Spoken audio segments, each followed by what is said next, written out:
Good afternoon, ladies and gentlemen. Welcome to our panel discussion about structured or synthetic letter of credits. So the previous panel gave us already a perfect introduction. We're just waiting to get the virtual link established to Lagos. Hi, Ini. Well, great. Can you hear us? Yeah, sure, I can. Perfect. Okay, great. Afternoon. Good afternoon. So, welcome again. We have a spotlight session now.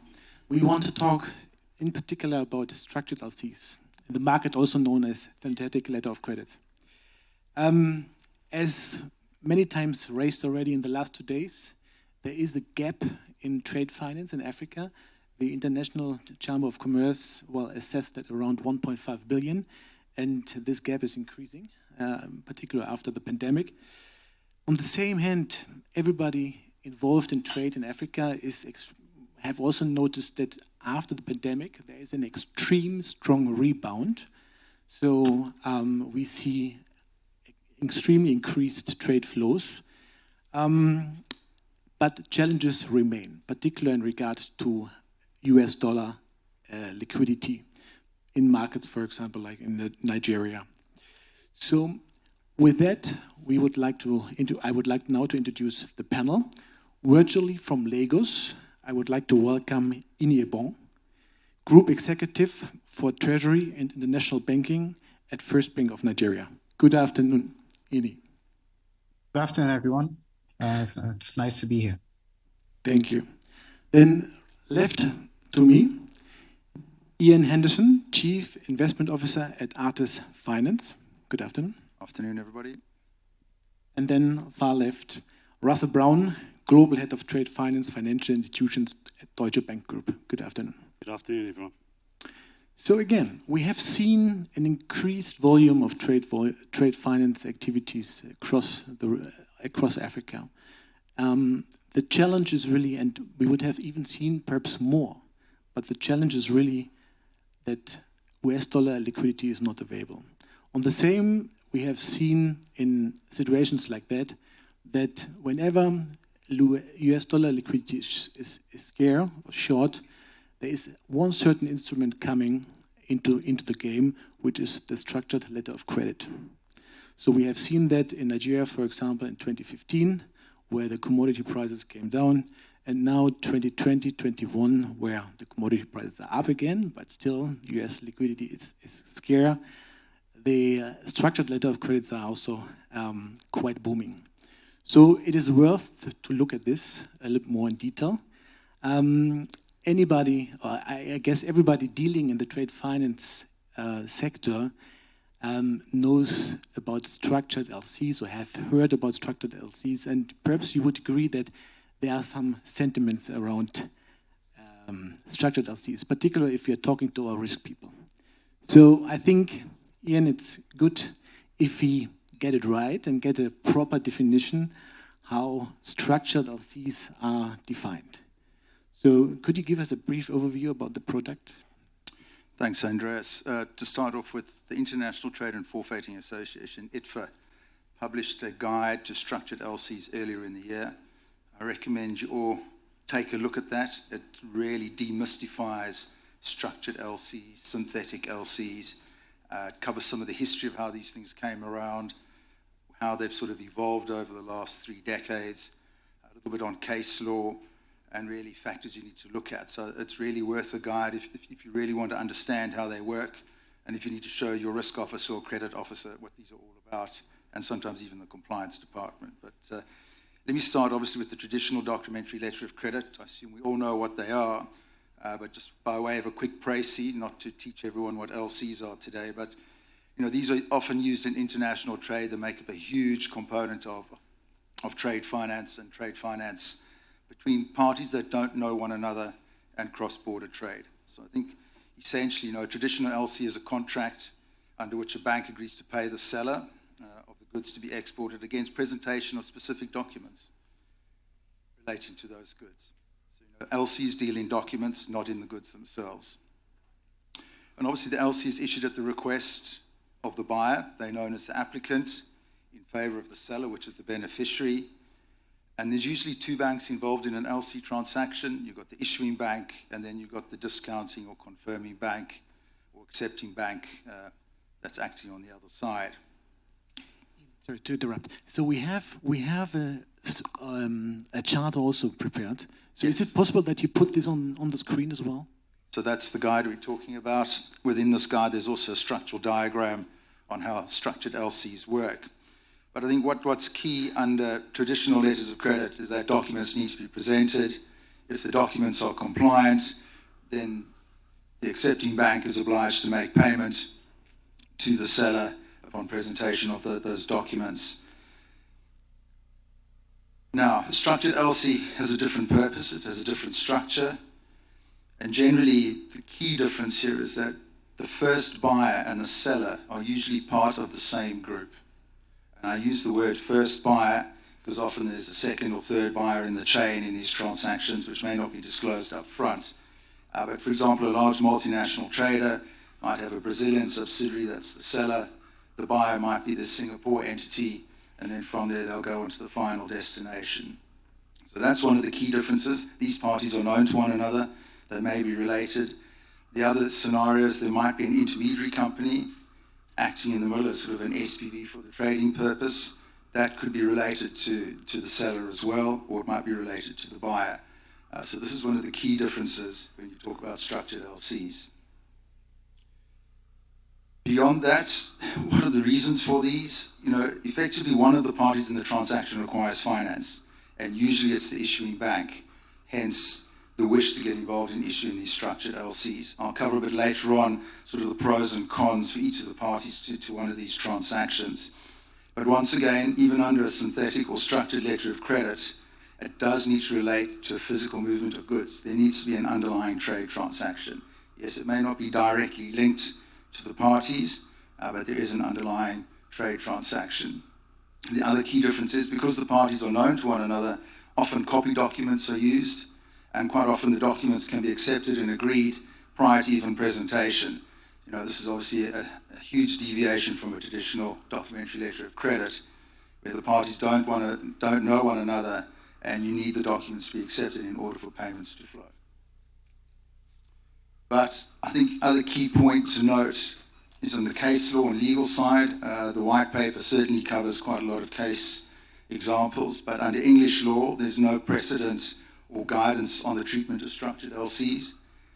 But the view is that they will be treated the same as traditional LCs, provided it's issued under the guidance of UCP 600, i.e. it follows a traditional letter of credit in terms of its wording, its clauses, its reference numbers, and that all parties of the transaction are aware that this is a structured LC, the purpose of the LC, and that there is an underlying valid trade transaction. So I think I don't want to go into too many specific details, but this flow chart sort of highlights your usual flow from buyer to seller, the confirming and discounting bank. It is in the white paper. It's worth a look at, and it sort of clarifies what this is. There's no structural engineering. I think what you do find on the back of these, sometimes there are different currencies, there might be different interest rates.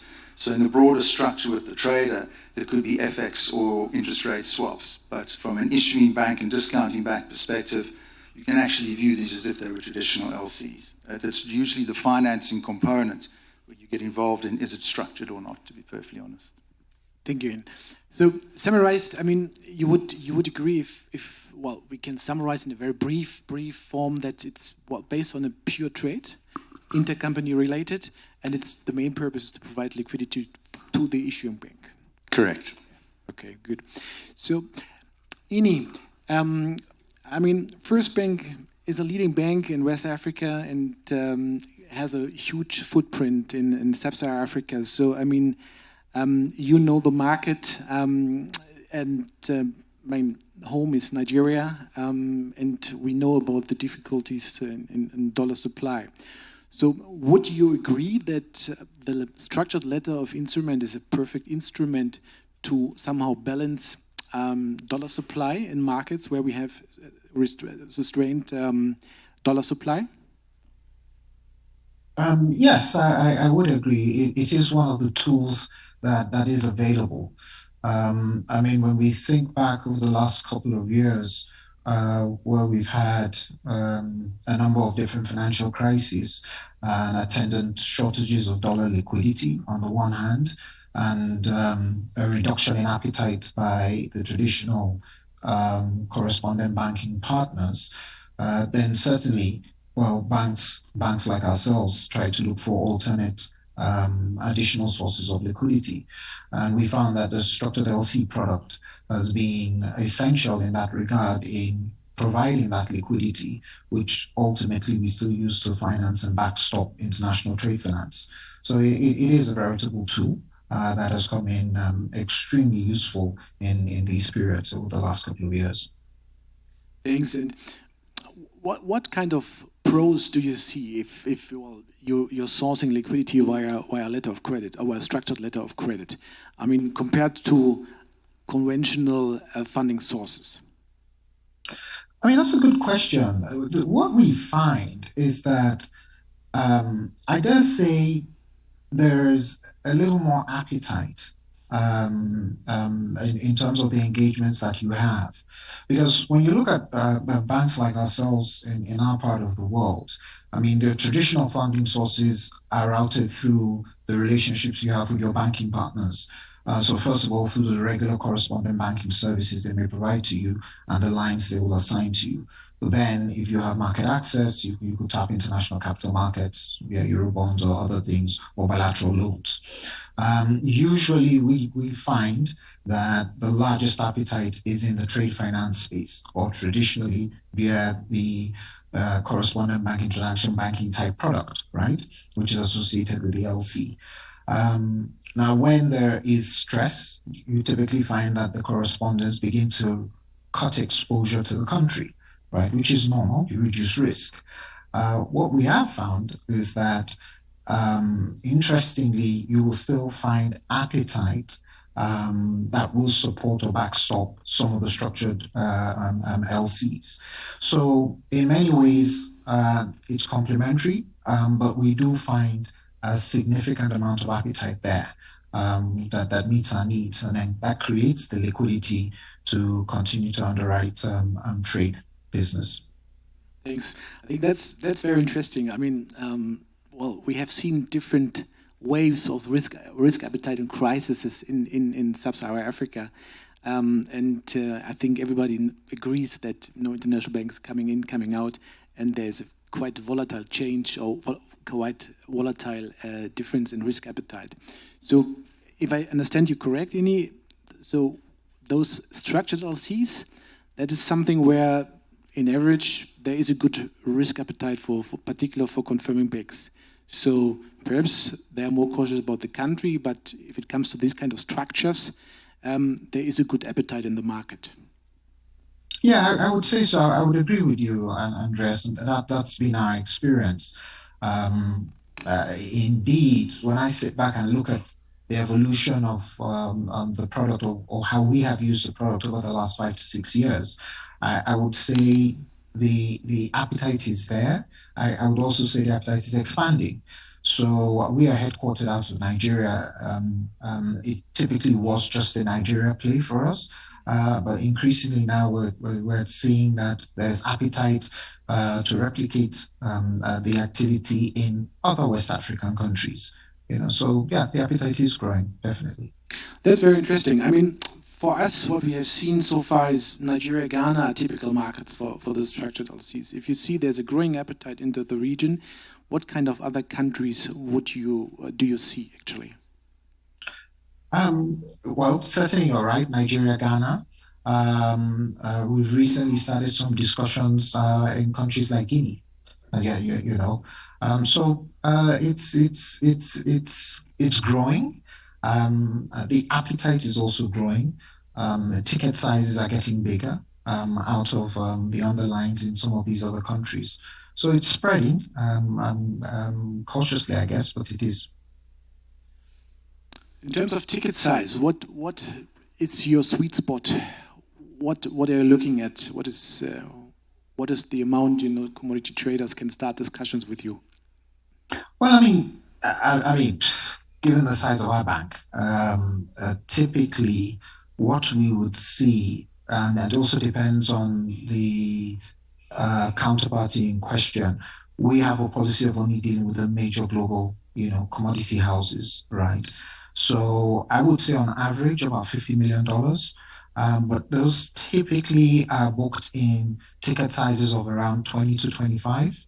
But we can aggregate up to deal sizes of 50, even up to 100 million. But the typical standalone LC size would see is around 20 million. And around tenors, it's 180 to 360 days, right? You don't. It's 180 to 360 days, yes. That's correct. Russell, as representative of an international bank, Deutsche is quite active in the structured space. So what is your view on structured LCs, particularly in regard to, increasing appetite when markets getting more difficult? Yeah, look, you're right, Andreas. Look, I'm looking at it through the lens of a confirming and discounting bank, so let's be clear on that. I think it's important to note that banks have different strategies and views around this product. Look, some banks I know choose not to participate in this product. I think that's a very conservative view, but they have concerns about reputational risk and legal risk. I think that's changing or has changed to a degree. I think there's a lot more transparency and understanding of what this product does give. So I think that's definitely a positive. I mean, what we do at Deutsche, we have quite a robust framework around what we want to do with structured LCs. Some of the considerations, just to give you some within our framework, is look, we really look at who the trader is. I mean, for us, we need to be sure that they understand their business. They've got a proven track record. We have a strong relationship. Let's be open as well. I mean, we do look at, by doing this business, it enhances our relationship with that commodity trader as well through other cross-selling of business. So that's part of it as well. I think one thing that really is key to us, and I think is really key to this, is the transparency around what the structure is. Yeah, we must get that from our client, and we do. And I think, to be honest, as he said, the big global trading commodity houses know this, and they are very transparent around it. So, which I think is good, and I think they've now understood that this is what the banks want. We also look at our relationship with the issuing bank, as well. That's important to us. Look, we all know what it's doing. It's providing finance to them through us as well. We're part of that transaction. So that, again, enhances our relationship through there as well. One of the things, and I don't know, Ian may come on to this, one of the things that we look at is the flow of goods. Look, it needs to really, from our perspective, at least go into that country to support it, and or at least maybe the region, but look, normally it's the country. We have restrictions on certain markets that we want to deal in, and that's really, as I said, that's the preference of the bank where we feel comfortable, and I think that's just quite obvious from banks like certain markets and don't like certain markets, so that's it. As I said, the transparency of the structure is really important to us. And look, there are some they can get quite complex. We tend to deal in the more, well, I would say the vanilla structured LC, which we call as kind of a serial or transit structured letter of credit, which is more intercompany. But there are structures that do get quite convoluted, which, as I said, we probably tend to stay away from to a certain degree. Thanks. Any question to you? Russell was mentioning that transparency is extremely important. The relationships to the issuing bank, as well as the track record with the commodity trader. So, in your discussions with the traders, so what structure, what is really important for you besides amount and tenor? So where do you really look to, and what is essential for you to accept such a structured letter of credit? Well, I think many of the things that Ian spoke to, quite frankly, I mean, it starts with we limit ourselves to dealing with just the major global houses, right? And we've got good relationships with just a handful of them that we've chosen to deal with, right? We also look at the underlying. So we're very particular around the actual underlying items or goods that are being traded, and we build our need around that. So again, by restricting the universe of who we deal with, we go through the whole proper due diligence on everyone, and so before we set up those relationships, we try to cap what it is we do, and then we try to stick to commodities that are relevant to the countries within which we operate. So that's how we try to cap it, so that there's a genuine underlying trade flow that makes sense. So the goods of the underlying goods of the LC has to come into the country, which is the issuing bank. Is that correct? Well, not necessarily. Yeah. I mean, that's an ideal situation, which is the preferred. But as long as the goods are being traded within our sphere of activity, i.e., across the sub-region, then we would look at things like that. In an ideal situation, we'd like it to originate out of the country in question, but we typically restrict ourselves to flows that would relate to, say, Sub-Saharan Africa, West Africa, whatever the case may be. Yeah. Okay. Ian, at Artis Finance, you are very busy in raising debt, structuring debt. So clearly, structured letter of credit could be a nice possibility, nice instrument to source liquidity. Where do you see the constraints, the limitations in the product? Also, perhaps in terms of classification of issuing banks. Could you give us some more information on that? Thanks, Andreas. I think so. If we look at it from an investor's perspective, I think we've heard from the banks, we've heard a bit about why the traders do this. But from an investor's perspective, let's start on that side. I think they do present a good opportunity to get into the asset class, particularly if you're looking for some emerging market risk, maybe you're looking for some bank risk in your portfolio, but you don't have that sense of origination. So I think that's where you're seeing alternative investors, and by alternatives, I mean the non-bank investors that are starting to buy this risk. You've got pension funds, receivables funds, a few other trade finance funds that do buy this risk either directly from the banks or directly from the traders. And the reason is you can build a very nicely balanced portfolio against your usual flows or your usual strategy by putting in some bank risk, where you're going to get better yields than if you were just buying or participating in a local bank risk. So you get comfort from the structure, that there's a trader, that there's cash on deposit. Yes, you've got to take into account the country risk, but this is hard currency at the end of the day. So you've taken away a lot of the currency risk. You know who the parties are in the transaction. So when you ask to put 15 or 20 million towards one of these trades and put it in your portfolio, you've got a high degree of certainty that's going to perform. You also take comfort from the low default rates under letters of credit. That still prevails under the structured LC side as well. So from a low default characteristic, from a portfolio diversification perspective, these are ideal. And I think once you get the investment committee comfortable with the structure, they do form quite a large part of a number of investors' portfolios today. And if you speak to the global traders, they are speaking more and more to your pension funds, life companies, asset managers to sell this risk, because a lot of banks won't do it. There are select few, but even the banks need to create limits. They don't have exhaustive limits on countries and banks, so they also need to distribute. From our side, we've seen the sort of constraint in the market.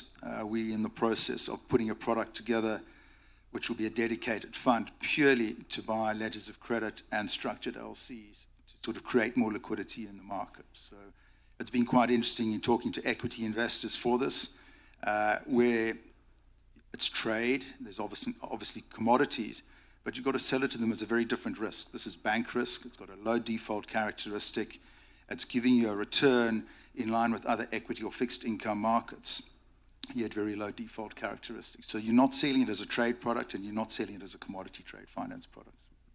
So, I mean, in previous years, so there was a clear separation, distinction amongst banks who supported these kind of structures and who don't. So many international banks active in emerging markets haven't supported those things, while a couple of those have supported that. Would you say that this is slightly changing now? So banks globally get more comfort? I think on this, people are starting to get more comfort, hence the ITFA white paper. I think will help a lot of banks get comfortable with it. I think from an issuing bank perspective, this is trade, it's the movement of goods. So from a capital perspective in country, they also get certain relief in the domestic, but it gives them access to dollar funding. So from an issuing bank perspective, I think it's a great product. Now for external global banks and investors, they look at the broader relationship and structure. Yes, they might like to have some Nigerian risk, but try and go to a pension fund in Amsterdam and sell them straight Nigerian country risk, they're probably going to say no. But you bring a structured LC and they know there's a global trader, there's been a movement of goods, they understand the structure, that there's a cash deposit on one end, yes, there's an interest rate arbitrage for the trader, they get a lot more comfort, they will eventually take that risk, whereas before they wouldn't take it. So I think it's getting investors educated what these are, but also even educating investors on what is trade finance, to be perfectly honest, when you're talking to the non-bank market. So it's part and parcel of that education process. Russell, in terms of regions, has Deutsche Bank any preference in regard to a geographic approach to issue or to support structured letter of credits? I mean, look, historically we've done a lot in the US, but that's sort of statements for the history of structured LCs, and there's a lot of sort of the CCC, the Credit Commodity Corporation, which is government-backed in the US. So look, we do a lot of business out there, but look, we've always done a lot of business out there. Look, I do see, and I agree with the comments, this is a growing business. Look, if you look at these global commodity traders, look, they have teams just dedicated to this, and they are pumping billions of dollars through this, like globally, yeah? So this is pretty big business for these guys as well, yeah? So I've definitely seen it grow. I've definitely seen it become more accepted, as we've discussed. I think from our perspective, from a regional point of view, look, there is a lot of business out in Asia, specifically China, which we all know. Middle East, we see quite a bit come through. And look, I would say Africa is growing, without a doubt. I see, which again is, I think, sort of showing us that this is growing into various regions as well. And so, yes, so I would say pretty much globally we're seeing it in all the regions. Thanks. So we also take questions. If there are any questions, please feel free to raise the hand or send it virtually to us. We got already one question from the social network, and perhaps Ian, that's the question for you. So the audience asked, or somebody in the audience asked, are there any cases setting precedent for the legal enforcement of a structured letter of credit? I would have to refer to the white paper. They do quote a number of cases, not in the English courts, but there are a couple of cases in Singapore. There was also a case that goes back a number of years where I think we all remember Parmalat, and a particular bank had bought paper from ADM, and obviously Parmalat got into a bit of trouble. There was non-performance under that paper, but at the end of the day, the courts ruled in favor of the trader and not the bank in that particular case. So once again, it came down to the letter of credit was issued under the guise of UCP 600. It covered the right terms and conditions. There was a valid trade transaction underneath, and the usual, I guess, recourse to UCP 600 in the international courts prevailed in that case. So I think if you read the white paper, there's 3 or 4 different examples quoted, both in the US, Singapore. I think there's also a UAE court ruling as well. But unfortunately, it hasn't been tested. There's no real precedent in the UK courts today. Thank you. So, Ian, so you mentioned that, going for this structured letter of credits, you do that on a quite opportunistic base.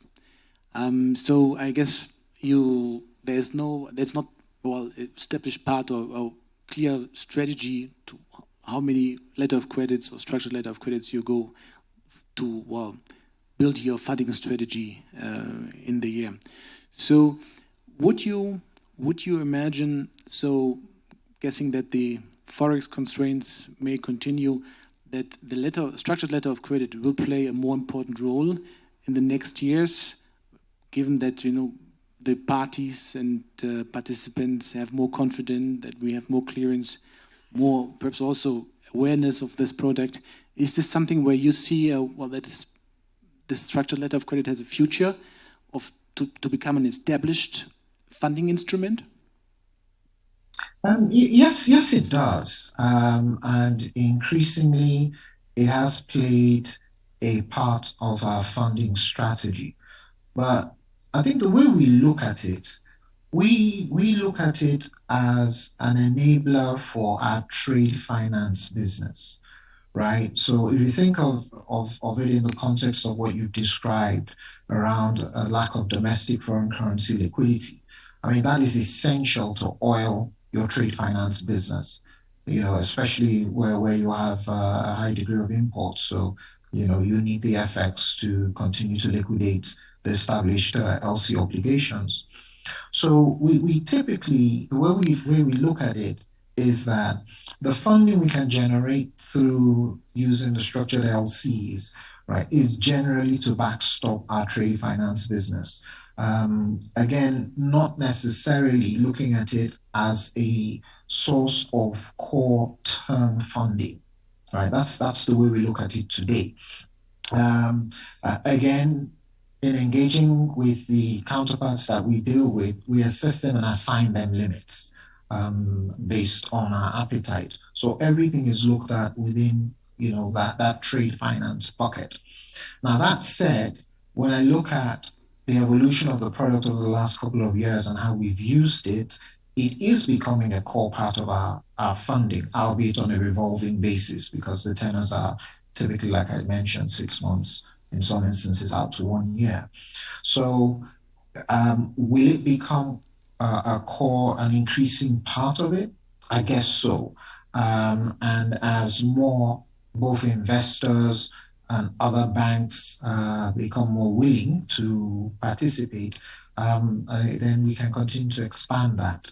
But for us, in terms of our liquidity management process, we tend to look at it in aggregate with our trade book, more in terms of our short-term funding requirements rather than core structural funding.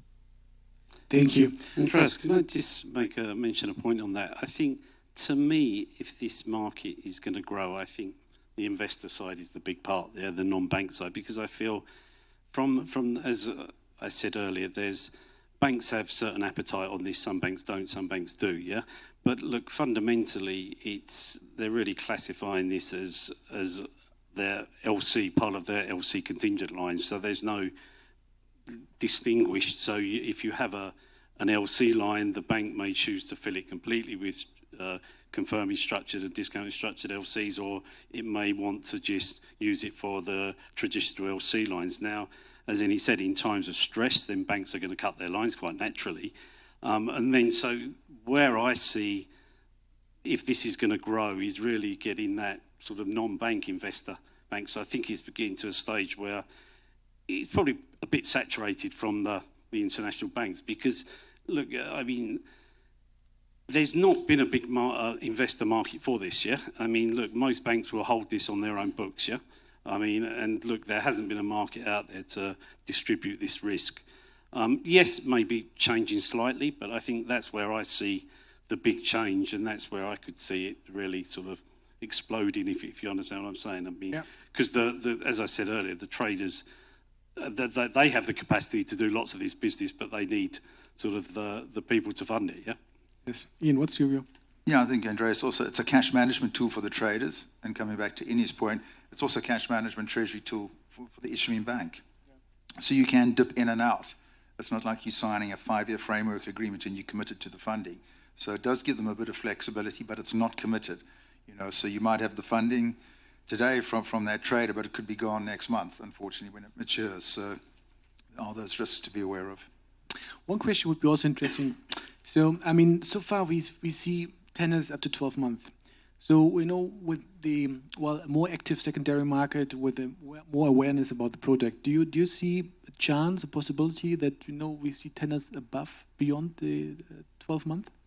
I think it depends on the market, and Russell can answer. But certainly from an investor's perspective, 12 months, if there's a debt standstill in the sovereign, generally it's trade, and sub 12 months, you're probably going to come out okay. Beyond 12 months, you start getting that tricky territory if there's a debt standstill. So I think 12 months tends to be the cutoff point, unless you're dealing in a dollarized economy, where maybe you'll go 2 years, but it's rare, and it's small numbers. Okay. That's exactly what I was going to say. I think from a classification of a trade asset, you really need to limit that to 12 months. We get additional questions from the audience. So, Ian, a question to you. You said earlier that you are actively building a book for investors. So, in terms of return, can you share some views there? Look, bank risk is always very finely priced. So I think from an investor's perspective, the investors we've lined up, we've kind of told them this is a 1.5% to 2% net return per annum, which is higher than what banks are probably getting on some of these. But if you speak to the traders, they have a need to move on this risk. So you're probably gross paying anything between 3.5 and 4, or getting paid 3.5, 4. But you need to give investors at least 2% in the first instance, because this is not investment grade, BBB, A-rated paper. You're generally not taking the confirming bank risk, you're taking the issuing bank risk in emerging markets, where you're sort of riding CCC plus through to maybe BB minus at best, if you're lucky. Okay. Any question in regard to pricing expectations? I know.